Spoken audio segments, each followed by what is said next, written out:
Tertian harmony is the building block of all jazz harmony. It involves stacking thirds on top of each other in order to form triads.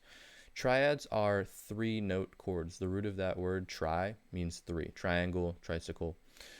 All triads have a set of notes, a root, third, fifth, and a set of extensions, all of which are positioned no less than a minor third and no greater than a major third from each other.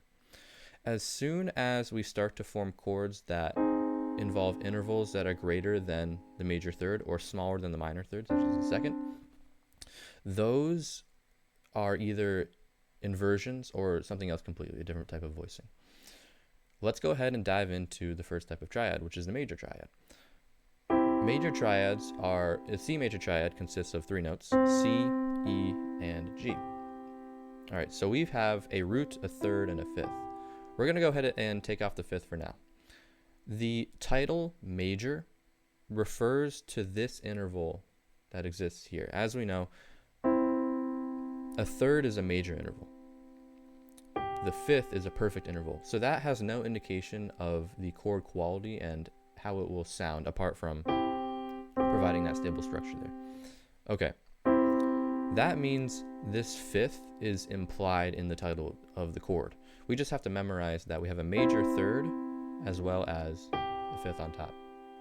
The next type, C minor, refers again to not the fifth, but the third.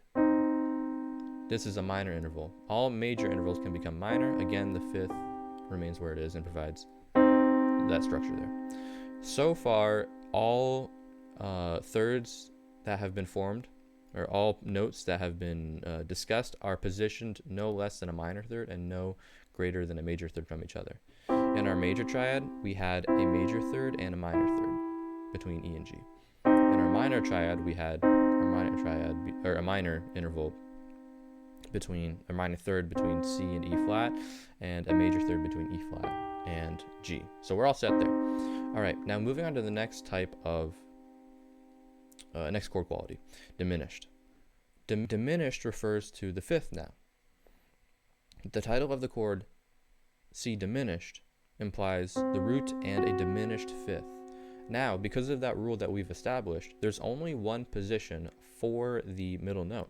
It's E flat. Any other position would result in the formation of a major second between C and D or between E and F.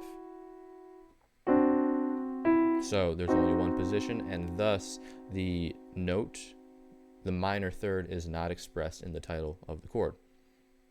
All right, now moving on to augmented, same deal here.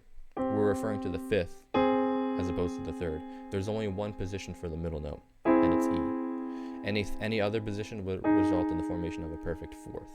All right, now the one exception is the suspended triad. In jazz, the suspended triad is its own unit, and it does not have to resolve because it's considered stable enough.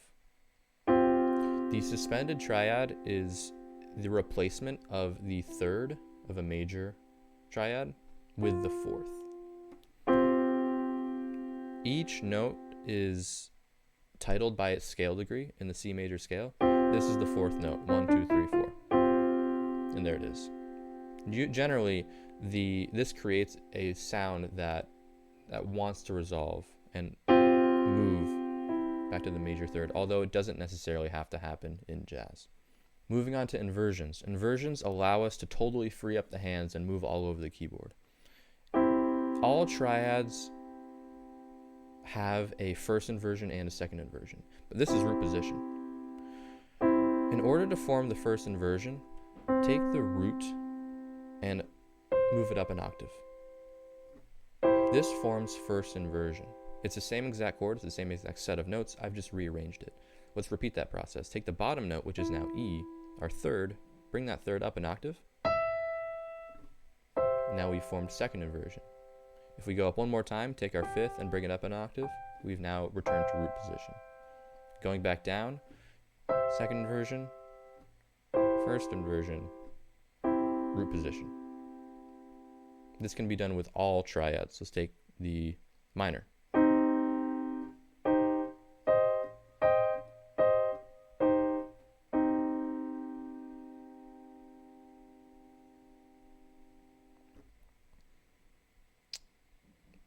How do we know if a chord is an inversion or a root position? Let's look at C second inversion. This is not a G triad. How do we know that? This interval here, it's a perfect fourth. You can't form a triad with a perfect fourth in it unless it's suspended, and we know that this is not a suspension.